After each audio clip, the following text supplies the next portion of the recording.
પાટો ગોઠ્યાનું સ્વામિનાર હે સંવત 1884 ના અષાઢ વધી 13 ને દિવસ સ્વામી શ્રી સહજાનંદજી મહારાજ શ્રી ગરડા મધ્યે દાદા કાચેના દરબારમાં પોતાના ઉતારાની મેળીના ગોખ ઉપર વિરાજમાન હતા ને સર્વ શ્વેત વસ્ત્ર ધારણ કર્યા હતા ને કંઠને વિશે મોગરાના પુષ્પના હાર પહેર્યા હતા ને પોતાના મુખારવિંદની આગળ મુનિ તથા દેશ દેશના હરિભક્તની સભા ભરાઈને બેઠી હતી. પછી મુક્તાનંદ સ્વામીએ શ્રીજી મહારાજે કહ્યું છે, આ તો અમે અમારા રસોયા હરિભક્ત ની આગળ બહુ વાત કરી. ત્યારે મુક્તાનંદ સ્વામી બોલ્યા છે, હે મહારાજ, કેવી રીતે વાત કરી? પછી શ્રીજી મહારાજ બોલ્યા છે, વાત તો અમે એમ કરી છે, ભગવાન નો ભક્ત હોય ને તે ભગવાન ની માનસી પૂજા કરવા બેસે તથા ભગવાન નું ધ્યાન કરવા બેસે તે સમય તો એનો જીવ પ્રથમ જે ગુંડા દેશકાળ ને યોગ્ય કરીને પંચ વિષય થકી પરાભવ પામ્યો હોય અથવા કામ ક્રોધ લોભાદિક ને યોગ્ય કરીને પરાભવ પામ્યો હોય તે સર્વની એને સ્મૃતિ થઈ આવે છે. શું વાત કરી તો આ પાટો ગોઠવાનો વચના થાય. પાટો ગોઠવો જોઈએ. કોઈ પણ વાત નો પાટો ગોઠે તો એ કામ સરળ થાય. સત્સંગમાં પાટો ગોઠવો જોઈએ. 5 વર્ષ 10 વર્ષ 15 વર્ષ રહે તો પાટો ના ગોઠે મન ઉફરક રહે સંતોષ થયા જ કરે. એવું કે ક્યાં જવું કે ક્યાં રહું શું થયું. ઘર સાંભળે જગત સાંભળે આડે બીજા વાળા કરવાનું મન થયા કરે. સ્થિરતા ન થાય જ્યાં સુધી મનની સ્થિરતા ન થાય ત્યાં સુધી જે પાટો ગોઠાય છે. પાટો ન ગોઠે ત્યાં સુધી ઠેકાણું ન પડે. એટલે મહારાજ આ આપણને પાટો ગોઠવાનું વચના જે સમજાવે. પાટો ગોઠવાનું વચના શું કે મહારાજ શું કીધું મહારાજે કહો. ભગવાન નું ભક્ત માનસિક પૂજા કરવા બેસે છે ત્યારે હવે આપડે ધ્યાન કરવા બે, માનસિક પૂજા કરવા બે તો ગમે તે ભગવાનની માળા કરવા બે, પણ અનાધિકારથી એનો ઢાળ છે આ પ્રસિદ્ધ સ્વભાવ ક્રિયાનો, તો એ ઘાટ સંતોષો થયા જ કરે. વ્યવહાર ના થાય, વિષય ના થાય, પોતા થાય ને હારાય થાય. મૂળ ઘાટ બધા માયાના ઘાટ તો બધા ગુંડા જ છે ને. સત્વ ગુણી ઘાટ થાય કે તમો ગુણી ગરજો ગુણી ઘાટ થાય. પણ ભગવાનની ભક્તિમાં, ભગવાનના ભજનમાં, ભગવાનના ધ્યાનમાં પૂજામય વિક્ષેપકારી તો ખરા જ ને. ઘાટ માત્ર એ ઘાટની નિવૃત્તિ થાય ત્યારે જે પાટો ગોઠે ત્યારે નિવૃત્તિ થાય. ત્યાં સુધી ઘાટ થયા જ કરે, સંકલ્પો થયા જ કરે, વિચાર આવ્યા જ કરે. એટલે ભજનનું, ભક્તિનું, ધ્યાન, માનસીનું, માળાનું સુખ આવે જ નહીં. અને ભગવાન આને એ અત્યારે આપણે ચાલુ ગાડીમાં ખબર ના પડે. અત્યારે આપણે પ્રવૃત્તિમાં આવીએ ત્યાં સુધી આપણા મનની આપણને ખબર ન પડે. પણ જયારે પાછી વળતી વાળીએ અને ભગવાનનું ધ્યાન કરવા બેસી, ભગવાનની માળા કરવા બેસી, ત્યારે પાછું શરીર ખબર પડે. ત્યારે બધા આ બધા સંકલ્પો વિચારો જાય ઉપર ખડા થઈ જાય. એટલે ભજન સમરણ સુખ ના આવે અને હવાજ ના આવે. એવો આ જીવને ફેર ચડેલો અનાદિકાળથી. આ કઈ નવો છે ફેર? અનાદિકાળથી આ જીવને કારણ શરીર અજ્ઞાન વર્ગ્યું છે એટલે ગુણના ભાવ છે. ગુણના ભાવથી આ દેહનું બંધન, એના દેહમાં ત્રણે ગુણના ભાવ વર્તે. ક્ષણે ક્ષણે તમો ગુણ આવે, ક્ષણે ક્ષણે રજો ગુણ આવે, ક્ષણે ક્ષણે સત્વ ગુણ વર્તે. એ ગુણના ભાવ વર્તે. ગુણનું પ્રવૃત્તિનું, નિવૃત્તિનું નવમું સારંગપુરનું લખ્યું છે મહારાજે રચનામાં કે યુગના ધર્મ પરિવર્તન છે. એનું શું કારણ છે? તો મારે ગુણ કીધું, યુગના ધર્મ ગુણે કરી. તમો ગુણ કેવળ વધતો હોય તો કલયુગ નો ધર્મ સમજવો છે. અને તમો ગુણ રજોગુણ ભેગું વધતું હોય ત્યારે દ્વાપર ને એ ચેતન, સત્વગુણ વધતો હોય તો સત્યુગ. એમ ગુણના ભાવ તે વધ્યા જ કરે આ જીવમાં. એ ગુણની નિવૃત્તિ ક્યારે થાય એ પણ સારા ગુણના નવમાં સમજાય. સાચે ભાવે તો સત્સંગ કરે તો ગુણના ભાવ ભળી જાય. અને ગુણના ભાવ હશે એમાં આ પાછું દંશ નહીં કીધું, દંશ બેસી જાય, પાછું ભૂલાય નહીં. ભગવાન પછી ભૂલી જવાય. ભગવાનની વાત, માયાપનની વાત, ભગવાનનું સ્વરૂપ ધારવું જ નહીં આવે. અને માયાનું સ્વરૂપ હાલતન પાલતન દ્રષ્ટિમાં એનું ધ્યાન થઈ જાય. એ સાંભળ્યા કરે, વિચારમાં આયા જ કરે. જયારે સતી બેહો તમે ભગવાનનું ધ્યાન કરવા ત્યારે આ વિક્ષેપ આવી નાદા ઉપાડે. એટલે ભજન સંગ્રહ સુખ આવે નહીં, એમાં અવાજ ન કરે. એટલે મહારાજ કહે છે કે આ જીવ જયારે પેલા હજરામાં આખ્યાન જ પેલા જજનું, ન્યાયાધીશનું ન્યાયાધીશ પૂજા પાઠ કરવા બેઠા, ભગવાનનું ધ્યાન પૂજા કરવા બેઠા ત્યાં પેલો એનો આવીને ઉભો રહ્યો એનો પટ્ટાવાળો. જજમેન્ટ શું સંભળાવું છે? ઉપાધિ જનોઈ લીધી હાથમાં. જનો લઈ અને ભગવાનના ગળે હાથો નહીં. સહીના કરતા બોલ્યા હોય તો સારું કે ભાઈ આ વાત કરવાની, પણ આ તો ભગવાનના સમસ્યા કરી. તો જનોઈનો આટો ભગવાનના ગળે કે આવી રીતે આને ફાંસીનો હુકમ કરવાનો. આવું એક જાતની જડતા, આવી એક જાતની. એટલે બોલાય નહીં. બોલાય નહીં તો આ વાત ક્યાંથી થાય? એના કરતા બોલવું સારું. એના બોલવાથી કઈ ભગવાનની સમૃદ્ધિ, ભગવાનનું ભજન, ભગવાન ભૂલાતા નથી. એટલે મહારાજ કહે છે કે આવી રીતે જેને ભગવાનનો શ્રવણ મનન નિધિધ્યાસ કરી સાક્ષાત્કાર થયો હોય, ભગવાનના ભજનમાં વૃત્તિ એની જોડાઈ ગઈ હોય તો પ્રવૃત્તિ કરે, ધ્યાન ભજન કરવા બેહે ત્યારે તો શાંતિ વર્તે, પણ અખંડીને ભગવાનનું ધ્યાન જ રહે, પ્રવૃત્તિમાં રહે. પર્વતભાઈના ઘોડે, અર્જુનભાઈના ઘોડે એને અખંડ ભગવાનમાં વર્તી રહે.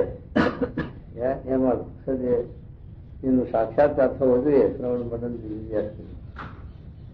તો પછી એ ભગવાનને વર્તી રહે, બોલાય નહીં ભગવાન. નહીતર જે બોલે ના બોલે તો વિચાર બીજા આવે, સંકોચ બીજા થાય. પેલા દાદા જોગિયા સ્વામી બેઠા હતા ધ્યાન કરવા સ્વામીના એમના જોડે, તો ભેંસા વર્તી થઈ જાય. ભેંસા પર હાથ ફેરવે. સ્વામી કે સ્વામી શું કરો છો? આ ભગવાનનું ધ્યાન મૂકી, ભગવાનનું ભજન મૂકી, અત્યારે શું છે? તો સ્વામી આ શું તું ના કર મારા માટે ખોટું, હું આ ધ્યાન કરું છું. મારા કે સ્વામી કે આ હાથ પણ જો દાદા ખાતેના દરબારનો સ્વામી જાય પર હાથ ઉપાડ, ત્યારે ખબર પડી કે આ સ્વામી તમે મારું અંતર કરું. અને અત્યારે હું તમને ખંડિયા પણ હવે ચક્રવર્તી ખરા એમ છે તે બોલ્યા ના લાજ જે જીવમાં પ્રવૃત્તિ છે. મુક્તાનંદ સ્વામી મહારાજનું ધ્યાન કરવા પૂજા કરવા બેઠા ત્યારે પેલી પુત્રીનું ચોમડીમાં કૂતરાનો સ્વભાવ છે, કાંઈક પડ્યું હોય એના મનમાં કામાં કાંઈ ખાવાનું છે તે આવે ઊંઘવા. તો મુક્તાનંદ સ્વામી જો ના હાકે તો ચોમડી થતી પેલી કરે, કૂતરું મોટું ચાલે વધતા હોતી લઈને સજે ખખડાવે તો જતે. મહારાજને એ વાત નથી. તો મહારાજે ટકોર કરી. મુક્તાનંદ સ્વામી ધ્યાન સગુણ કે નિર્ગુણ? મહારાજ ધ્યાન તો નિર્ગુણ જ કહેવાય ને, એમાં સગુણ ક્યાંથી? તો આ ગુણ ક્યાંથી આવે? સગુણ જો હોય તો ગુણ ના આવવો જોઈએ. મુક્તાનંદ સ્વામી તો બહુ નિર્મળ સરળ મહારાજ પણ શું કરવા, પુત્રી હગર મુકતી નથી અને તુંબડીએ ભરાવે એટલે અમારે આ કરવું પડે. પછી મહારાજે તુંબડી મગાવી બધાની, પાનો થોડો થોડો પાછો, કારણ કે જરાક ઠંડી વસ્તુ હોય એમાં પછી મન ઓછું ચોટે, મન ઓછું રહે. આપણે દરેક વસ્તુ નહીં, લુગડું હોય, પુષ્પવાનું હોય કે ગમે તે પેન હોય કે ગમે તે વસ્તુ આપણે જે હોય તો એમાં જ્યાં સુધી નવું હોય ત્યાં સુધી એમાં વર્તી હાથ કરવાની રહે, આમથી વર્તી રહે, રખે બગડે નહીં, ફાટે નહીં, ડાઘ પડે નહીં. પણ પછી એક જરાક ડાઘ પડે એટલે એમાંથી મન ઓછું થઈ જાય, પછી એવી વર્તી ના રહે, એવું એને હાથ કરવાનું કામ ના રહે, એનું એવું મનન ચિંતન ન થાય જો જરાક ફેરફાર થાય. કારણ કે જે ડાઘ પીડ્યો એટલે એમાંથી મન ઓછું થઈ જાય. એટલા માટે સુધી મહારાજ એવું કે એટલે મહારાજ કહે છે કે ભગવાનનું ભજન કરવા બેસે ત્યારે આ ગુણના ભાવ આવે, અને એ ગુણના ભાવ આવે ત્યાં સુધી ભજન સમજણ સુખ આવે નહીં, પછી ભગવાનમાં રહે નહીં. તો એ વાત મહારાજ આપણને સમજાવે. શું કહે છે? જો જેમ કોઈ સૂરવીર પુરુષ હોય, સૂરવીર પુરુષ હોય, ભગુભાઈ ગયો, ભગુજી નો ઘા વાગ્યો પણ કેવો સૂરવીર હતા. આ ઘા વાગ્યો તો એવું ને એવું સુરાતા. જેમ કોઈ સૂરવીર પુરુષ હોય ને સંગ્રામમાં જઈને ગાય આવ્યો હોય ને તે ઘાયલ થઈને પાછો ખાટલામાં આવીને સુએ, પછી એને જ્યાં સુધી પાટો ગોઠે નહીં ત્યાં સુધી ગાની વેદના ટળે નહીં. દરેક આપણે જે કઈ પીડા થઈ હોય એની વાગ્યું હોય, આ ઓપરેશન કરે છે તો શું એને દવાઓ કરે, સાધુ પાડે, પાટો પેપર લે, પાટા બાંધે પછી કરે. પણ જો પાટો ન ગોઠ્યો હોય તો બળતરા રહે, દુખાવો રહે, અશાંતિ રહે, અને પાટો ગોઠી જાય તો પછી વેદના ઓછી થઈ જાય. વેદના પછી થાય નહીં, સુખ થાય, દુઃખ ન રહે. એમ આ ગાય ભગુજીને ઘા વાગ્યા હતા, જમીનની રક્ષા કરવા ગયા એમાં પેલા ભણવાળાના એને પથારી નાખ્યા હતા. તે જીવા ખાતર ની ઈચ્છા બહુ ને પાછી કે આ ભગુજીને કાંઈક બે પડી જાય સારું, ઢોલ વગાડ આવે ને એવું કરે.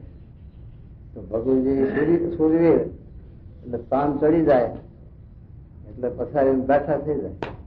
પેલા ટેબલ લેતા છૂટે એની ફિકર. હવે આ એવા સૂરવીર હતા. અને એ ઘા ની વેદના સમી જાય તો પછી શાંતિ થાય. અને પેલા દવાના પાટા બંધાવે એને ખોલ્યો, બાબન કે સરક બાંધ સરક. ઈર્ષ્યા કેટલી બધી, કેટલું જીવમાં પાપ બને, સરક બંધાવે તો પેલી સાથે ઘા ઉભેરાય, રૂઝાવાનો પછી અને બચતા ઉઠે. એટલે આવું કરાવે. એટલે આ મહારાજ કહે છે કે ગાય આવ્યો હોય અને એને પાટા દવાખાના પાટા પૂટી કરે, પછી એને જો પાટો ઉઠી જાય, દવા લાગુ થઈ જાય તો એને પથરા મટી જાય, પછી થોડો થોડો રૂજાય, શાંતિ થાય. અને જો પાટો ન ગોઠે ત્યાં સુધી બળતરા મટે, ત્યાં સુધી સુખ ના આવે.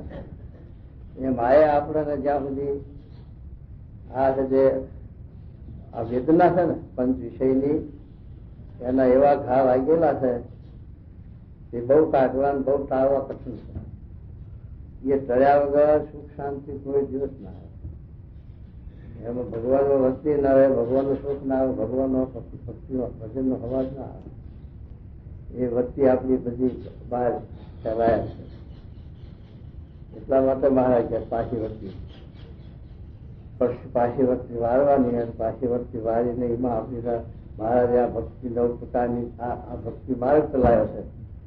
આપણું એટલું છે જે પેલું જ્ઞાન માર્ગ રાખ્યો હોય વેદાંતના ઘોડે, અને તો આ બધા જીવનું પોષણ ન થાય, બધા જીવનો સમાસ ન થાય, બધા જીવની વસ્તી એમાં સ્થિર ન થાય.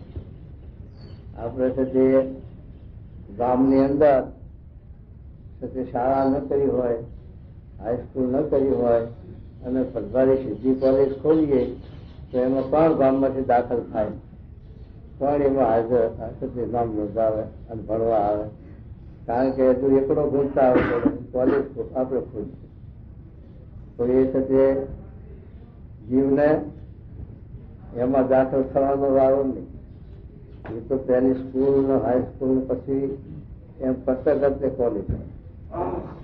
માયા જો આપણે તે મહારાજ આવું છે તે સીધું જ આધ્યાત્મિક જ્ઞાન મૂકી દીધું હોય, અક્ષર પુરુષોત્તમ આત્મા પરમાત્માનું એવું જ્ઞાન, તો આ જીવ બધા ક્યાંથી એ સમજી શકે ને આ માર્ગે ચાલે.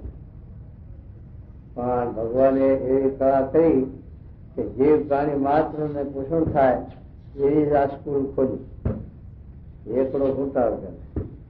એમાં સત્સંગમાં આવે પછી એને થોડે જ્ઞાન થતું નહીં.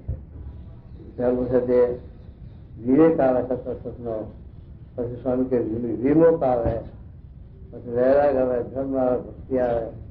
એમ કરતા કરતા પછી મહિમા જીવમાં ઉતરે અને મહિમા ઉતરે ત્યારે જીવનો જીવન પલટો થઈ જાય. ત્યાં સુધી જીવન પલટો થાય નહીં. એટલા માટે આ મહારાજે અનંત જીવના પોષણ માટે, અનંત જીવને સમાજ માટે, અનંત જીવ ભગવાનના માર્ગે ચાલી શકે એના માટે આ ભક્તિ માર્ગ ભગવાને મોટા પુરુષોએ ભક્તિ માર્ગ ઉભો કર્યો કે ભક્તિ માર્ગની અંદર દરેક જીવનું પોષણ થાય, દરેક જીવને સમાજ થાય અને દરેક જીવને પાટો ગોઠવી જાય. એટલે પછી એ છે તે ભગવાનનો સંબંધ રહે, ભગવાનના વિશે હેત રહે, આત્મબુદ્ધિ રહે તો એનું કલ્યાણ ભગવાન કરે.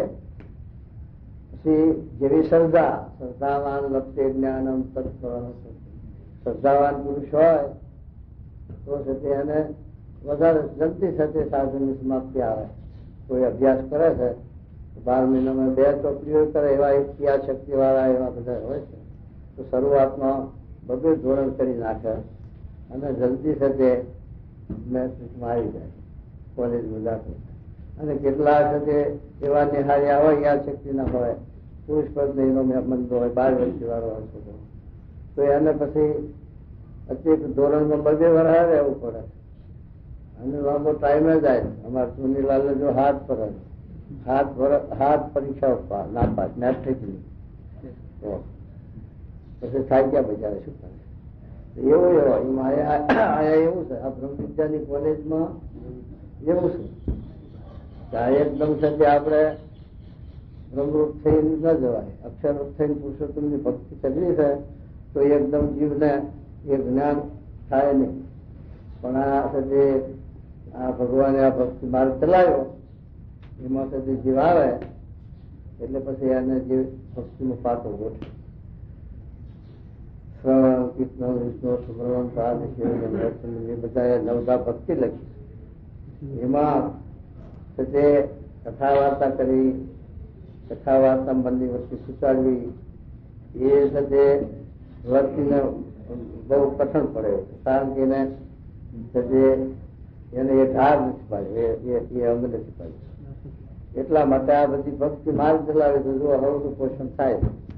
કોઈ કાંઈ અત્યારે ડેકોરેશન ગોઠવવા મંડી પડે, આપણે ફાવે ના આવડે એમાં આપણી વચ્ચે ખુશીએ નહીં, ઉતરે નહીં હવે. અને એમાં જો રાતે પારી કરે અને ઉજાગરો એટલે પણ એમાં ઈશક હવાય છે. કોઈ પણ કાર્યમાં ઈશક હોય તો એ કાર્ય સારું થાય, જલ્દી થાય અને એમાં વર્તી એની છૂટે, એને બીજું ભૂલી જાય, બીજા ઘાટ સંતોષ ન થાય. તો એ છે એને આપણે આ કથા વાર્તા બેહાય તો મુજાય પાછું અને તે ગોઠે નહીં અને મન ઉછળે કરે. હવે આમાં ભાગ રાખે નહીં પણ એમ થઈ જાય. અને પેલું તો એને મન તોડે જાય ભક્તિ બાળકમાં. કોઈ બગીચાનું કહે, ફૂલ હાર કરે, કોઈ અત્યારે પેલા શણગાર ભગવાનના કરવા છતાં એની મૂર્તિઓ એના માટે 2 દાડેથી કાગળ બધા પૂછા કરે છે, કાગળ કોરે એમાં વર્તી થોડી એ ભક્તિ છે ને એમાં આનંદ, એમાં કહો એટલે બીજા ઘાટ પોસા થાય. કોઈ જો પેલા અમારા હરિકૃષ્ણ બીજું કઈ ને પાક કરતા આવડી થઈ એમાં વધતી ખુશી. એના ચોપડી આલો તો વાવવું પડે એમાં એની વધતી ખુશી. એ ભક્તિ મારે એમાં ભગવાનનું ચિત્તો ને ભગવાનનું ભજન એમાં પાટો ગોઠવી જાય. અમારા ભગવત સ્વરૂપ ભગવત પ્રસાદ ને હાથ અમોલ્યા બધા વધતી ગોઠવે. વાઘા કરવા વાઘા બનાવે, ઘડિયાળ રિપેર કરી ઘડિયાળ કરે, ઇલેક્ટ્રિક આગુ પાછું કરવું તે કરે, કરિયાનું કામ કરવું કરિયાનું, કૂતાનું લેવું હોય કૂતાનું કરવાનું, બધું આવડે. હાથ મોજા થઈ ગયા પછી એને વચ્ચે ખૂચી દઈ પછી કથા વાળવાનું. આપણે એ વખતમાં ના ખબર પડે કે આ કેવી રીતે સત્સંગમાં થશે, મન ગોઠવશે પાર પડશે ને એવું લાગે. પણ એવો પાટો ગોઠવી ગયો તો આપણા કરતા આગળ તો આપણો ધંધાય દેશ દોરવાયો.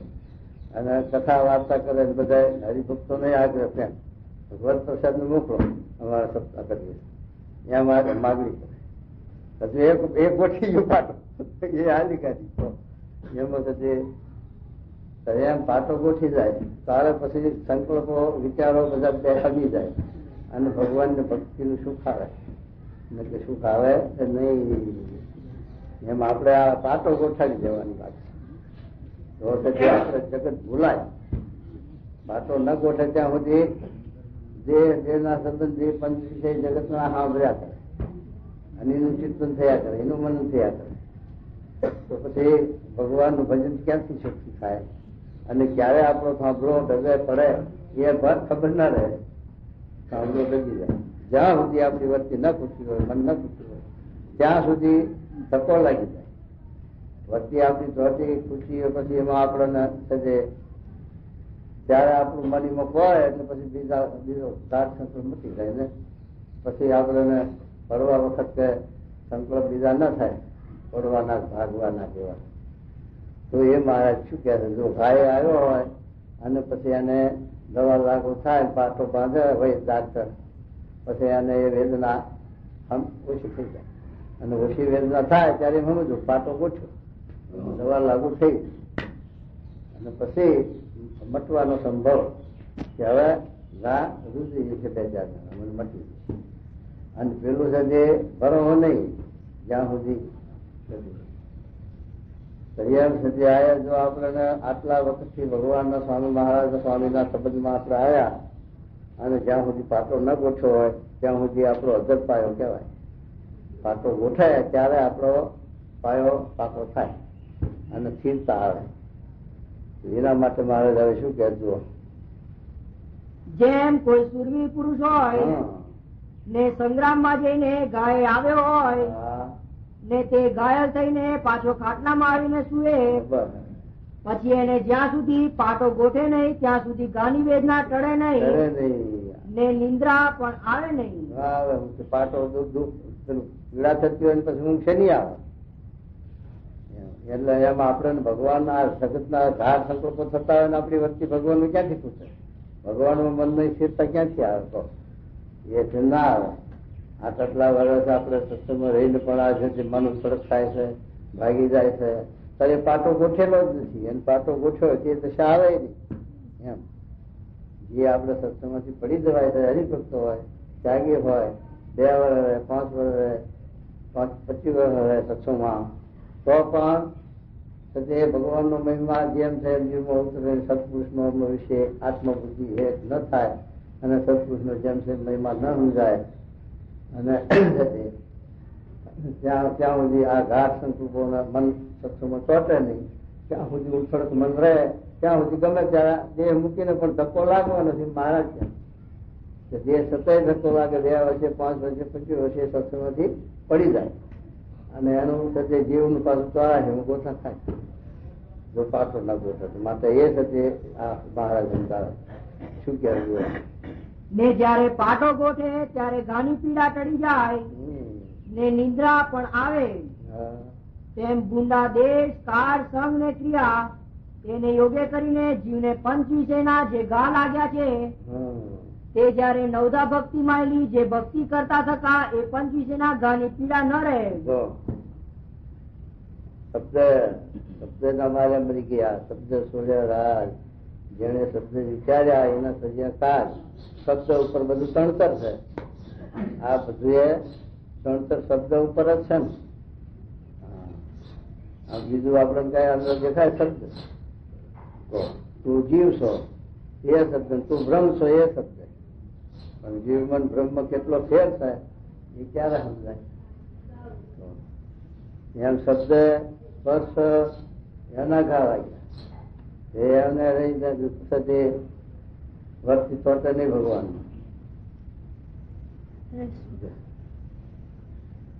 શબ્દમાં મહારાજે સત્સંગ જીવનમાં લખ્યું ને કે એક શબ્દમાં હરણિયાનું મૃત્યુ થઈ જાય. એને શબ્દ એવો પ્રિય લાગે છે અને શબ્દમાં એનું મન એવું ઉભાય છે કે એ હરણિયાનું મોત થાય. અને તે સ્પર્શમાં આ હાથીનું મોત થાય છે. હાથી એવો એમાં આસક્ત છે, લોભાણો મોહ પામ્યો તો હાથીનું મૃત્યુ થાય છે. એને કરીને તે હાથી મરે. અને રૂપમાં પતંગિયામાં ચોટ્યા આવે. દીવામાં જો ખાવાનું નહીં પીવાનું નહીં કાંઈ ન મળે તો એવા ચોટ્યા છે તે સાથે રાતે આખો દાડો આખી રાત જીવા આગળ બન્યા કરે અને પડે હેઠા હવાનો ઢગલો મરે. તો એ સાથે એ રૂપમાં એની વસ્તીઓ ખૂચીને એમાં એનું પતન છે. અને ગંધમાં ભમરા ને આ પાટલો ખૂચી નાખી દર કરે જ નહીં. પણ પેલા સુગંધી ફૂલની બે છે કમળના ફૂલ, ફૂલ બીડાઈ જાય પણ એ બહાર ના નીકળે કોતરી. કારણ કે એને એની વસ્તી પેલા સુગંધમાં બીડાઈ ગયું છે ને હવે મારે બહાર નીકળવું છે ને વિચાર જ નથી. એટલે પછી પેલો હાથી હવા તરવા નીકળે તો પેલો કમળમાં ફૂલ ખાય એના ભેગો ભમરો ભેગો ચવાઈ જાય. એનું મોત એનું નાશ. એને પાસેથી બહાર નીકળવાનું કોઈ ભૂજે નહીં. એમાં આપણે મોહનગરીમાં એવા ચોચ્યા છીએ કે સંબંધી નથી ન હગો ન વાલો ન કુટુંબ ન કબીલો ને નાટક ન સિનેમા ને મોજ ને શોખ ને એમાં ભાન નથી રહેતું આપણે કે આપણા માથા કાળ ગમે છે અને આપણે સુધી ચોરાશીમાં ગોઠના ખાવા પડે છે, ગર્ભવાસના દુઃખ વેચવા પડે છે. એ ભાન પેલા મોહને લઈને નથી રહેતું અને પાછો ભૂલી જાય. દુઃખ આવે આપત્તા આવે હવે આ ન કરો તો પાછું બીજા ધાડ ભૂલી જાય. આપણે যদি ખાવામાં રુચિ પ્રમાણે હાથે આવ્યું હોય અને દબાઈને ખાધું હોય તો હેરાન થઈ દુઃખી થઈ માણ મટે. પણ બીજા દાડે ધ્યાન કે વિચાર કે રહેતું નથી. બીજા દાડે પાછું આવે ત્યારે દીપડી ધારી થાય એટલે કાલ દુઃખ થતું આજ આપણે અડધું ખાવું થોડું ખાવું એ વિચાર નહીં રહે અને મહિને કોઈ ફસાશે. એટલે આ જીવને એવું એની આસક્તિનો મોહ નથી થતો ત્યાં સુધી પાટો ગોઠવાય છે. તો એ મારે કે છે કે શુદ્ધ સ્પર્શ રૂપ રસ અને ગંધ, ગંધમાં ભમરો અને રસમાં બાસલું. બાસલું પણ ખાવાના હવાજમાં પેલું નાખે ઘઉંની ગોળી જેવું એ ગળી જાય. એમાં કાંટો ઘાલ્યો હોય એના કાંટો હસાઈ જાય એમ કઈ પકડે એનું મૃત્યુ થાય.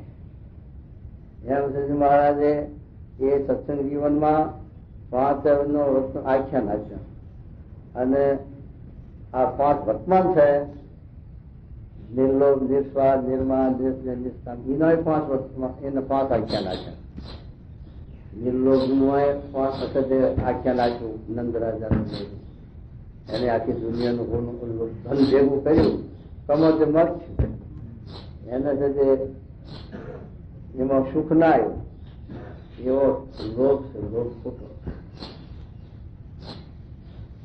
વસ્તુ જોઈએ બધું જોઈએ પણ લોભ છે અતિ લોભ પાપનો મૂળ છે. પાપનો બાપ કોણ? લોભ. પેલા બ્રાહ્મણ ને ભણાવે કાશી ભણીને આવ્યો, વિદ્વાન થઈને આવ્યો એટલે કે તું બધું ભણ્યો તો ખરો પણ કે જમવાનું ને એવું કર્યું. પછી પેલા બ્રાહ્મણ ને લોભાય. બ્રાહ્મણ ને કે તું આ મારા મને કોઈ તારા મગમ મેળવા છે, જમાડવા છે તને 500 રૂપિયા આપ. ચાલો કે ના પણ આ હું બ્રાહ્મણ છું, મારે ના લેવાય, દાળ આપું. વધારે પૈસા કીધું મોટું કરી. હવે તું હું ગયા છે 5000 છે, આટલા કોઈ દેખાતું એટલે એનું તમે મને 5000 રૂપિયા છે ખોયા એમ કરી આમ ધર્યો. તારું મોટું દાખલો એવું ફોરું કર્યું જે આમ કે એવી મારી 5 આંકડાનો ફોર પડી જાય કે જો આ લોકો એવો લોક કરે નહીં. શિક્ષા કરી એમ સુધી મારે કે નિર્લોભ, નિસ્વાર્થ, નિર્માણ. આ એકલ સંગી નું દ્રષ્ટાંત આપ્યું, સ્વાદમાં જ આપ્યું છે ને. એકલ સંગી ને પેલી વેશાય એવો છે પેદાનો બનાવીને મસાલા નાખીને કે જરા ખાય તો વિકાસમાં એવો છે તે પેદાના બનાવી દે. અને પેલા એકલ સંગી ને ચખાય. એકલ સંગી બિચારા ભારે જંગલમાં રહેલા પશુ ના પાડે. તો પછી કે આ અમારા આ જંગલમાં આવા મેવા નહીં થતા હો. આ જંગલમાંથી તો મારો બાપુ લાવે છે મેવા, પણ આવા મેવા અમારા જંગલમાં આવા મેવા થાય તો પછી મને લઈ જાવ ને ત્યાં તમારા મેવા ખાવા તખાડવા. એટલા આવ્યું કે આ બધું કરવું જ પડતું. એક સંગી બચારા ભોવા અને દુનિયાદારી નું જ્ઞાન નહીં. ઉંદરડા શીખવાડ્યું કે બલાડી આવે ભાગી દો, પણ બિલાડી કેવી હોય કે શું થાય ખાઈ ખબર. બિલાડી ચોખ્ખું મેળવી દે. એ માયા છે તે માયા ઓળખાય નહીં. માયા ખોટી છે. માયા આપણે દ્વારા ભમાવા કામ કરે, પણ કેવી માયા, કઈ માયા, શું માયા એ સમજાયું નહીં. માયા એ ચોખ્ખું મેળવી દે. એમ માયા કે સારી રીતે ત્યાંના પણ 5 આખ્યાનો સત્સંગ જીવનમાં વિસ્તારથી આખ્યાનો એમાં તે કામ ઉપર 2-4 આખ્યાન, એના ઉપર તો ઘણા આવે બધા આખ્યાન એના ઉપર હોય, પણ મુખ્ય 2-4 આખ્યાન. એ બધા આખ્યાનો 5-10 આખ્યાનો આપ્યા છે. વાંચીને યાદ કરી લેવા. એ મારે કે આવી રીતે આ 5 વિષયના ઘા વાંચેલા છે. એને લઈને કોઈ પ્રકારે આપણને શાંતિ થતી નથી, સુખ આવતું નથી. એ સુખ ક્યારે આવે કે આપણો સત્સંગમાં નવધાર ભક્તિમાં પાછો ગોઠે ત્યારે પેલું ભૂલાય. આપણી ભગવાનના માર્ગમાં આપણી વૃત્તિ લોભાય, આપણી વૃત્તિ એમાં ચોટે, એમાં ખૂટે તો પેલા સતી સારું જાય, પેલા સતી ભૂલાય. પછી 5 વિષય જગતના, અને જગતના 5 વિષય ભૂલાય ત્યારે ભગવાનમાં વૃત્તિ ચોટી, અને ભગવાનનું વૃત્તિ ચોટે ત્યારે નિર્વાચિક થવાય. અને ત્યારે સુધી આ જીવનો મોક્ષ થાય. ત્યાં સુધી મોક્ષ થાય નહીં. એક દેશી જ્ઞાન નહીં, મહારાજે સર્વદેશી જ્ઞાન આપ્યું. શ્રીજી મહારાજે સર્વદેશી જ્ઞાન આપ્યું. દરેક વાતે મહારાજે આધ્યાત્મિક તો એવું પીરસ્યું છે કે આ દુનિયામાં કોઈ સાથે મહાત્માએ એટલું આધ્યાત્મિક સ્પષ્ટ રીતે સમજાયું છે મહારાજે, એવું તો કોઈએ નહીં સમજાયું. એવું આધ્યાત્મિક તત્વ સમજાયું. અને આ સાથે દેહના આચાર શુદ્ધ કરવા એ વિધિ નિષેધનું પણ મહારાજે સમજાયું. અને એ પહેલું પગથિયું છે. જ્યાં જો પહેલા પગથ આપણે ફેફડો ન મરાય, અને સાથે પર ભેળે જવું હોય તો પગથિયે જવાય. એમ આ પગથિયે ચડાય.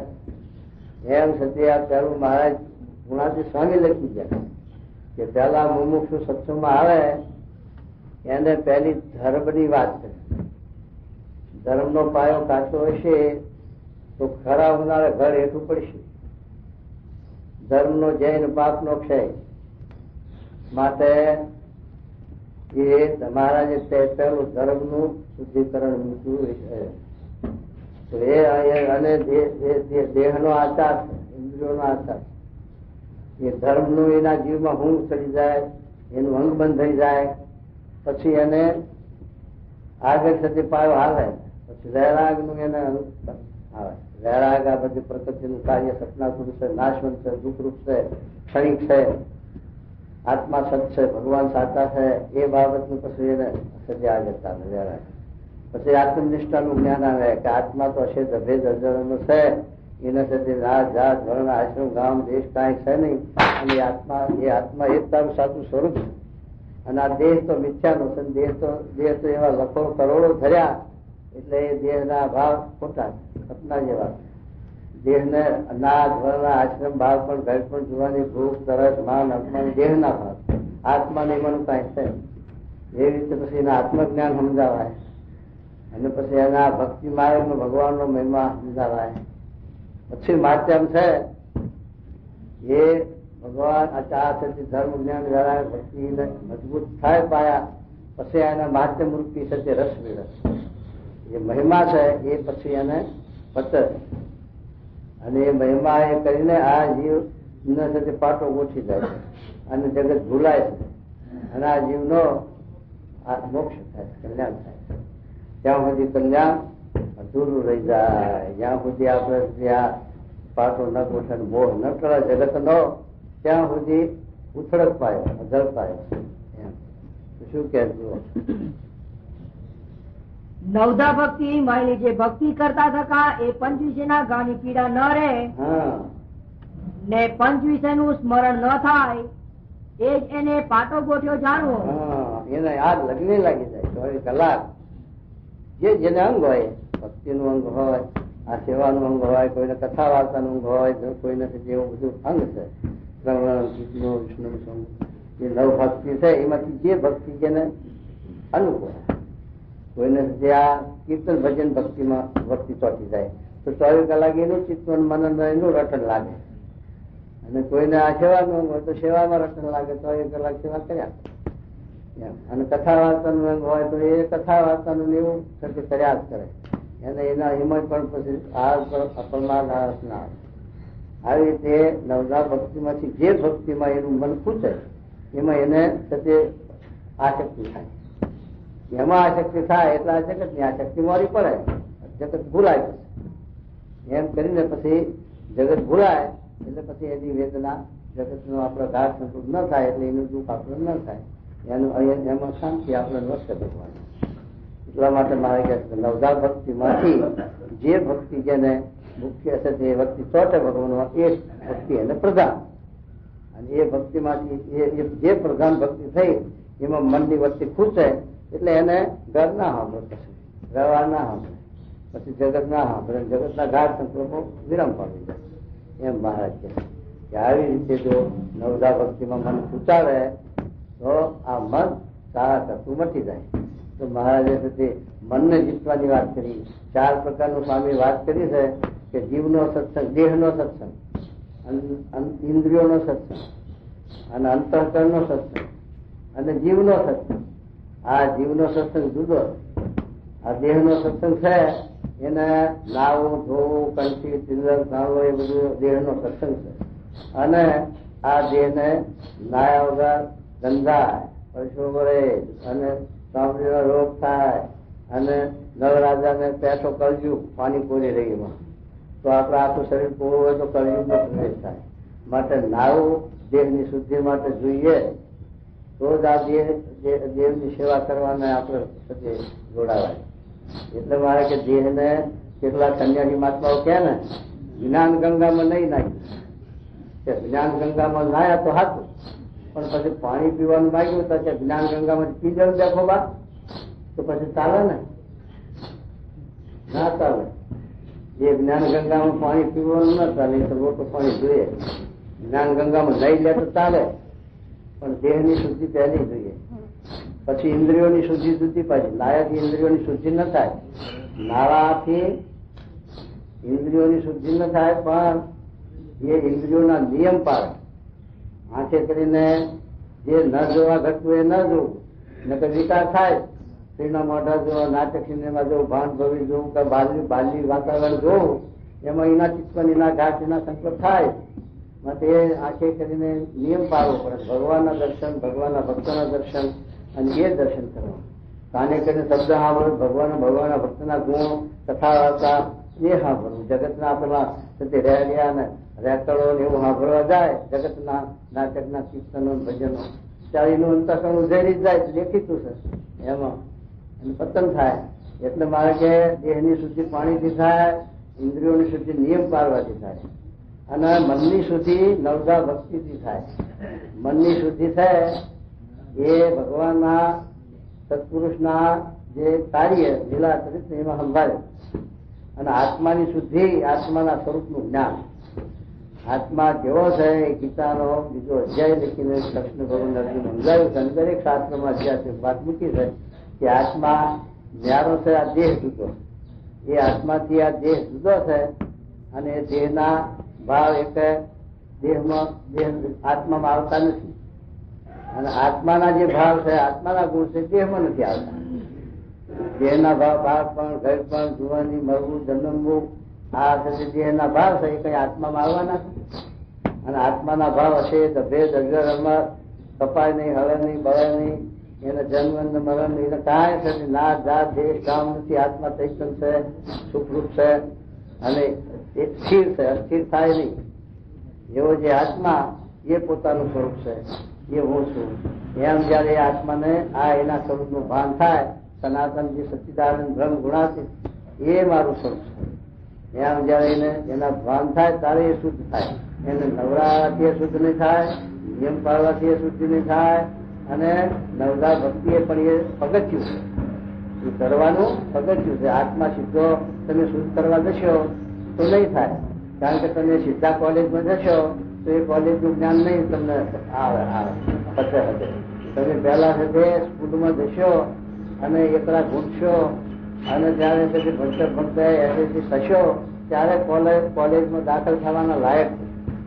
એમ તમે આ પહેલા સાથે નિયમ ધર્મ અને ઇન્દ્રિયો સાથે નિયમમાં લાવશો ત્યારે તમારાથી ભક્તિમાં મન ચોટશે, અને ત્યારે પછી આધ્યાત્મિક જ્ઞાન આત્માનું પડશે થશે. પણ સીધું સાથે નહીં થઈ શકે, કારણ કે ખેતરને સાથે વાજ હોય પણ જરાક ફાંકવું પડ્યું નેર તો એમાંથી જાય આવે, એમ કરતા કરતા પછી શીંડું પડે, શીંડું પડતા પડતા ગાળા વાટ થાય મોટી, પછી ખેતર વેરાઈ જાય. એમ આ કાયા નગરી એમ પછી ઉજળ થાય, પછી ભેવાય. માટે જે ત્યાં શાસ્ત્રમાં આપણને આ નિયમો કયા એ પ્રમાણે થતી આપણે જો થતી એને પારતા થઈ જઈએ તો પછી આપણે થતી આત્માનો સાક્ષાત્કાર થાય, ભગવાનનો સાક્ષાત્કાર થાય. ભગવાન અને આ કાયા નગરીનો પ્રધાન આત્મા છે, અને એના હાથ નીચે આ 33 કરોડ દેવતા મળી રહ્યા છે. આ જેટલું બ્રહ્માંડમાં છે એટલું આ કાયા નગરીમાં છે. 33 કરોડ દેવતા પણ આમાં રહ્યા છે. એ બધી કાયા નગરીનું સંચાલન, કાયા નગરીની જે છે તે કારભાર એ કોણ કરે? આત્મા. એ બધા 33 કરોડ દેવતા આત્માના આધીન છે.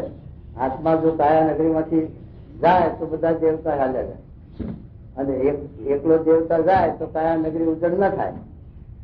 અને પછી એ કાયા નગરીમાં આત્મા પ્રધાન છે, અને આત્માથી એક પદ છે પાછું ચક્રવર્તી રાજા પરમાત્મા. એ આત્મામાં જેમ છે દેહમાં જીવ રહેલો છે, જીવમાં ભગવાન રહેલા છે. એ ભગવાનનો સાક્ષાત્કાર આપણે કરવો છે તો એ સાથે આ સમાગમથી સત્સંગથી એનો સાક્ષાત્કાર થાય છે. અને આત્મા પરમાત્માનો સાક્ષાત્કાર થાય તો પછી સત્ય પાટો પૂછી, પછી એને દેશકાળ નહીં લાગે, પડવા વખત નહીં આવે. જો શું કહેતો નવદા ભક્તિ માં જે ભક્તિ કરતા હતા એ વિષયના ગાની પીડા ન રહે ને પંચ વિષય નું સ્મરણ ન થાય, એ જ એને પાટો ગોઠ્યો જાણવો. એને આ પાટો ગોઠ્યો જાણવો. એને ઘર ના આંભરે, પછી મમ્મી ના આંભરે, મમ્મી. હા, સ્વામી મને મારી મમ્મી બહુ સાંભળે છે. હવે મમ્મી તો કેટલાય જન્મથી કરતો આવ્યો છે, હવે સંભાળી બેની છે ભાઈ. હવે મમ્મી ને સંભાળી જ નહીં. તો એ આ જગત સાંભળ્યા જ કરે. કોઈને ભાઈ સાંભળે, કોઈને મા સાંભળે, કોઈને બાપ સાંભળે, કોઈને ઘર સાંભળે, કોઈને એમ છે. આ પાટો તમે નહીં ગોઠતો, પાટો ગોઠી જાય તો એ વિહરાઈ જાય. જો નવદા ભક્તિ માં જે ભક્તિ કરતા થતા એ પંચ વિષયના ગાની પીડા ન રહે ને પંચ વિષય નું સ્મરણ ન થાય, એ જ એને પાટો ગોઠ્યો જાણવો. આ પાટો ગોઠ્યો આપણે એમ વિચાર કરવો કે હવે આપણને સ્વામી સિવાય, મહારાજ સિવાય અને આ સત્સંગ સિવાય આપણને બીજું જગત કાંઈ સાંભળતું નથી. આપણે ઘેર તો બહુ સાથે નાટક સિનેમા જોતા આવ્યા અને બધું જોયું, પણ એ બધું વિહાર્યું અને ખાધા પીધા મોજ શોખ કર્યા અને બધું દુનિયાદારીમાં પંચ વિષયના હવા સુખ લીધા. પણ હવે એના માટે આપણે તિલાંજલિ આપી, ફારગતી આપી.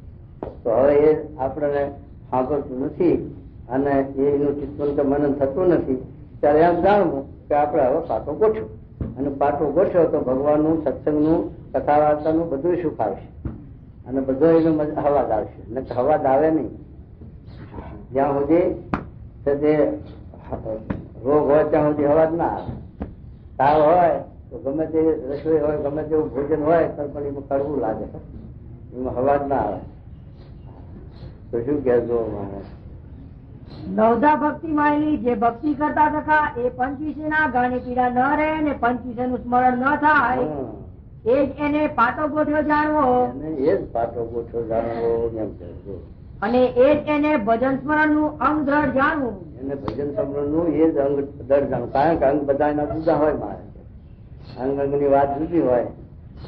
અને મહારાજ પેલા લોહીના હાથના વચનાનો શબ્દ મૂક્યો ને કે મહારાજ 8 શાસ્ત્ર તમે કયા વેદ ને મહાભારત માંથી ભગવદ ગીતા ને વિદુ નીતિ ને સહસ્ત્ર નામ, વિષ્ણુ સહસ્ત્ર નામ ને પછી આ ભાગવત ને વ્યાસ સૂત્ર ને એવું બધું આ 8 શાસ્ત્રો વાસુદેવ મહારાજ બતાવ્યા. એમાં જેટલું જે કઈ લખ્યું છે ભક્તોના અર્થે મહારાજે એ બધું ગ્રહણ કરવા યોગ છે કે એમાંથી 4 ભાગ ખરો. ત્યારે એ મહારાજ આ વાત સમજાય છે કે એ ભક્તોના અંગની વાત છે બધી. એટલે પોતાના અંગની જે વાત હોય એ પોતે ગ્રહણ કરે અને બીજી વાત છે સાચી, પણ એ બીજા ભક્તના અંગની છે. એટલે જેનું જે અંગ એ પ્રમાણે એ વાત ગ્રહણ કરે એમ મહારાજ કીધું. તો શું કહેજો? પછી એ અંગમાં રહીને માનસી પૂજા કરવી. જો એ અંગમાં રહી જો માનસી પૂજા કરે, હા, પછી એ અંગમાં રહીને માનસી પૂજા કરવી, નામ સ્મરણ કરવું, જે કરવું એ પોતાના અંગમાં રહીને કરવું, તો એને અતિશય સમાસ થાય. જો આ અંગમાં રહીને જો કરે તો સમાસ થાય. અંગ નાવન કરવા જાય તો એમાં સમાસ થાય નહીં. એટલા માટે મારે કહે છે જે કરવું તે પોતાના અંગમાં રહીને પછી કરવું, તો એને લઈને પાછો ગોઠવી. અને જો પોતાના અંગને ઓળખે નહીં તો જેમ ઘાયલ ને પાટો ગોઠે નહીં ને સુખ ન થાય, તેમ એને ભજન સ્મરણ માં કોઈ રીતે સુખ ન થાય. ભજન નું કથા વાર્તા સુખ ના આવે, કારણ કે એને પાટો ગોઠ્યો નથી એટલે મન ઉથળ કરે, અને મન ઉથળ કરે ત્યાં સુધી એનો અવાજ ના આવે. કથાનો વાર્તાનો ભગવાનની મૂર્તિનું સુખ ના આવે, ધ્યાન ભજન હશે થાય એમ છે. ને પંચ વિષયના જે ગાય ને લાગ્યા હોય તેની પીડા ટળે નહીં. માટે એ નવધા ભક્તિ માંથી જે ભક્તિ કરતે થકે પોતાનું મન ભગવાન માં ચોંટે અને ભગવાન ના બીજો ઘાટ કરે નહીં, ત્યારે તે હરિભક્ત ને એમ જાણવું છે મારું તો એ જ અંગ છે. જેને જેને પાટો ગોઠ્યો એવા આગળ ભક્ત વગરના ભગવાનના ભક્ત થઈ ગયો, જેને ભગવાનમાં લગ્ન લાગી છે, ઈશક લાગ્યો, એ છે તે પછી જગત એને હાલ લાગ્યો છે, જગત સામે વર્તી રહી છે, એનું ભજન ચિંતન થયું એવું છે. તે વ્યવહારમાં ગ્રસ્ત હતા એને એવું થયું, અને ત્યાગી હતા એને પણ જો આવી રીતે એને નવધા ભક્તિમાં વસ્તી પૂછી તો પછી જગત ભૂલાઈ ગયો અને જગત સામે વસ્તી દઈ નથી. એવા હરિભક્તો હતા, સંતો હતા. અને નરસિંહ મહેતા મીરાબાઈ જોઈએ તે અમને ભગવાનની ભક્તિમાં ઝેર લાગી છે, પછી આને જગત સામે વસ્તી જઈ છે અને જઈ વખતે કોઈક જગતની વસ્તી સંભાળી હાલે તો એને ઓળખી જેવું થાય, પણ એમાં વસ્તી એની ખૂટે જ નહીં એમાં વ્યવહારમાં. એટલે મારે કહે છે કે આવી રીતે જો સત્ય આપણને પાટો ગોઠી જાય તો પછી આપણને જગતનું ચિંતન, જગતનું મનન, જગતનું સામે વર્તી જાય જ નહીં અને જગત સાંભળે નહીં, પછી જગત છે જ નહીં થઈ એમ કે. શું કે પછી તે જાતની ભક્તિ એને પ્રધાન રાખવી એ સિદ્ધાંત વાર્તા છે. હા મારા કે સિદ્ધાંત વાર્તા છે. એ ભક્તિ પોતાની જે અંગ હોય એ ભક્તિમાં રહી અને પછી આ કરવું તો પછી જગત ભૂલાય, પંચ વિષયના ઘા મટી જાય અને એનું ચિંતન ભજન ન થાય. ઇતિ વચનામૃતમ એવી રીતે ગરડા અંત્યનું 15મું થયું. વાહ, પાટો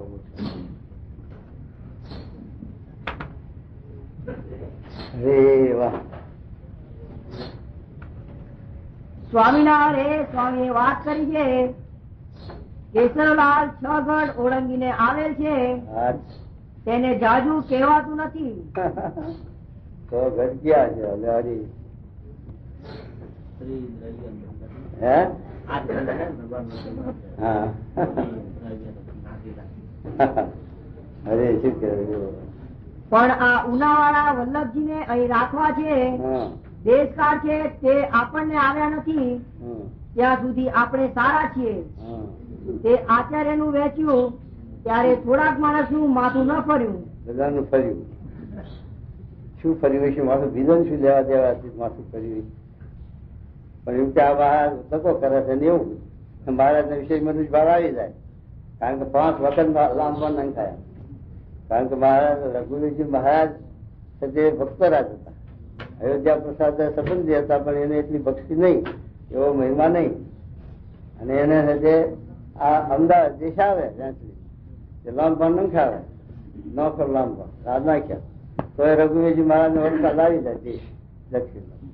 તો આપણે દગો કર્યો ફેરથી નંખાવે તો એ નહીં આવે. મહારાજની ઈચ્છા પછી શું થાય? 5 વખત નંખાય તોય પણ વરસાદ રઘુવીરજી મહારાજ ના આવ્યો. કેટલાક નું માથું મારા અત્યારે સ્વામી ફરી જાય. શું કહેવાય કે આ જો મારા દગો કરે. અરે વ્યવહાર છે ને, વ્યવહારમાં માથું ફરે, આનું પક્ષ રાખે છે, આનો નથી રાખતા, આના જે છે આનો નથી જતા, એવું જીવને રહી જાય જો મહિમા ના હોય તો. અને મહિમા હોય તો ખબર પડે કે ભાઈ મોટા પુરુષ જે કરતા હોય અને સારા કરતા હોય એમને આગળ બુદ્ધિ પહોંચે, આપણી નથી. બાકી બધાને મહારાજ નો અવગુણ આવ્યો છે. જુઓ રઘુવીરજી ને વધારે દે છે. અને આજ હજુ ઓલા દેશમાં લાગડ બધાને ગોપાળાનંદ સ્વામી નો અભાવ છે.